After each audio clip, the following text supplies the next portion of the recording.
See, all human beings have a mind, and this mind is nothing but fear. Not that the mind experiences fear, the mind itself is fear. The reason being, the mind is there because there is a self. This self is really not existent, and it is aware of it. Deep down it is aware of it, that it doesn't really exist, but it wants to exist. So it's more like a thief in a house who's trying to hide all the time, trying to protect himself. The self is trying to protect itself. That is that fear, because any moment the self can disappear, because what is called the biological self is there because of the way your senses are coordinating. Actually, when you are seeing, you do not hear. When you hear, you do not see. When you smell, you cannot experience touch. But all these things happen so fast, it looks as though while seeing you can hear, while hearing you can touch. It looks like that. But really it is not so.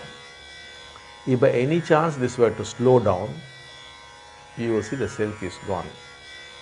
So the self is a poor imposter who is not there, or it is more like somebody who has captured the President of India, put him somewhere, and is posing as Abdul Kalam, the President. How much will be his fear?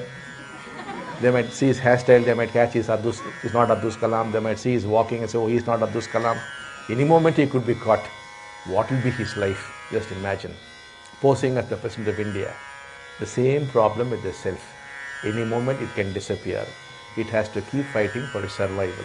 Therefore, it would like to say, oh, I'm so well qualified, I'm so powerful, I'm so rich, this is my wife, this is my father, this is my son. It must go on telling itself up. Otherwise, it is not there. Only when the other is there, the self is there. No other, no self. Therefore, the poor thing has to go on getting attached to things, and it is always a fear that the other might discover it and go away. It might lose it. And as it loses something, it loses itself. Therefore, it has to be constantly in fear. The self only becomes the mind. That's why I said the mind itself is fear. We cannot transform the mind. The mind is untransformable. It has been so throughout human history. That is why we are telling you, don't waste your time trying to transform the mind. The only thing that is possible is you can be free of the mind. Let it be, that's all. Don't waste your time transforming it.